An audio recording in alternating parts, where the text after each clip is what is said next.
Dumarami po ang bilang ng mga batang nagkaka-leptospirosis. Ayon sa Department of Health po yan. Kaya patuloy ang panawagan ng mga otoridad sa mga magulang, huwag ninyo pong payagan ng inyong mga anak na maglaro sa baha. Nakatutok si Julio Segovia. Kung sa East Avenue Medical Center sa Quezon City hanggang Pasilyo, may mga pasyenteng tinamaan ng leptospirosis. Mas maayos ang sitwasyon sa San Lazaro Hospital sa Maynila.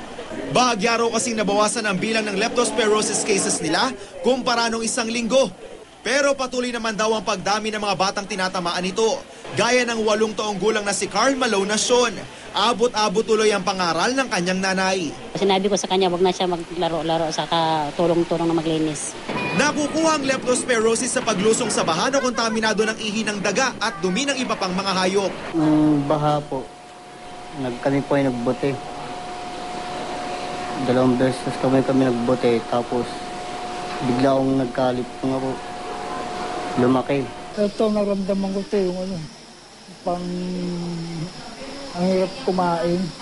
Sa record ng DOH, 70% mas mataas ang bilang ng leptospirosis cases ngayon kumpara nung isang taon.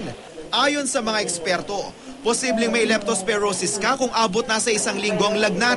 Masakit ang katawan, partikular ang mga binti. Matindi ang pananakit ng ulo. Nahihirapang umihi at huminga at naninilaw ang mga mata. Dinidiscourage namin ang mga bata na maligo sa ulan, mag-swimming sa baha. We would advise na after mabasa, hugasan kaagad, hygiene na lang, no?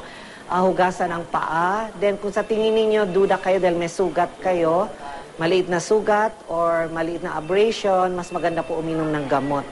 Ngayong tag-ulan, mataas din ang bilang ng dengue cases. Sa tala ng DOH, mas marami rin ang na-dengue ngayon kumpara nung isang taon. Mga bata raw ang karaniwang puntirya, gaya ng 5 buwang sanggol ni Renaline Pamatian.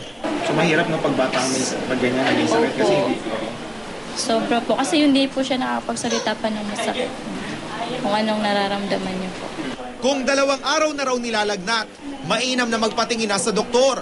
Pero bukod sa leptospirosis at dengue, isa pa sa binabantayan ngayong tag-ulan ang kagat ng ahas. Isinugod sa ospital ang 62 anyos sa si Bienvenido Borge matapos matuklaw ng ahas sa kanilang garahe. Nagpapaandar ako ng kotse. Pagkaandar ng kotse, paglabas ko ng kotse, pagtungtong ko ng ganyan, bigla na lang para may kumalmot sa akin. Para kalmot. Nung tingnan ko, medyo may dugo na at may nakita ko yung ahas, tumatakbo na. So hindi na rin po nahuli?